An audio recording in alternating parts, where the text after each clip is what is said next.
Hello, this is Movie Monster, and here's some stuff I watched. The Fire That Took Her is a brutal but fascinating documentary that I wanted to mention. It currently has a streaming release planned for Paramount Plus sometime in May, but received a theatrical run in New York, so I figured I'd tell you about it now. It examines the case of Judy Malinowski, who was set on fire by her ex-boyfriend Michael in 2015. Miraculously, she managed to survive, and so her family attempts to bring Michael to justice. As things seemingly take a turn for the worse, however, they make the daring decision to have Judy testify at the trial for her own murder. I should note that this was an extremely tough film to watch, and it does not shy away from the disturbing realities of what happened. That shouldn't deter you, however, as the events covered in the film are still extremely compelling. It's more than just a crime documentary as well. While the trial takes up the main focus, it also mentions Judy's efforts to change the law so that others like her can get justice themselves. A documentary like this is a great example of how real life can sometimes provide better stories than fiction, and if you're interested in crime docs, you should definitely check this out. However, it is a rough viewing, and while I recommend it, you should be prepared. Is That Black Enough For You is a new documentary by Elvis Mitchell that hits Netflix this week.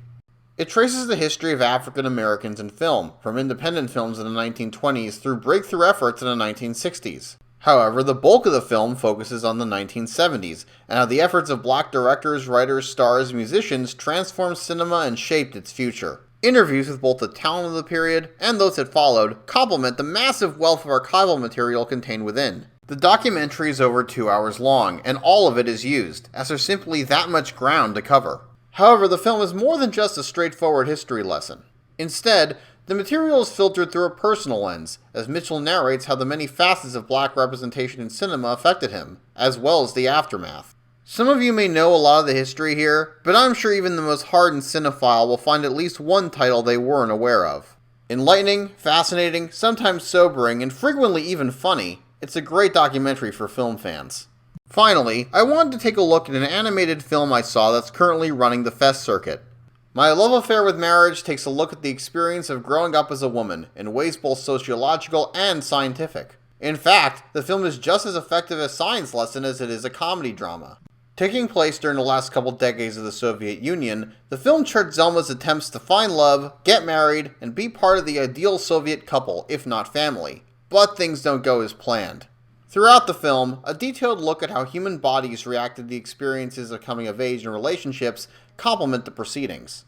That's not to say it's entirely grounded, however, as the film's animation style, which deftly blends 2D animation with photograph model backdrops and stop motion, is freewheeling and infinitely imaginative. After all, animation can both convey ideas in a unique way and manifest the impossible.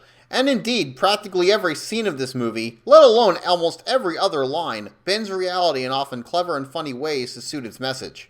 This is probably the only film to be partially narrated by a talking neuron, and if that weren't enough, it's also a musical. Will Zelma find love? I'm hoping eventually this film will find distribution, so you can all find out. It's definitely one of the better animated films for adults I've seen recently, and one that treats the medium with respect. That's all for now, and I hope to have more reviews for you soon.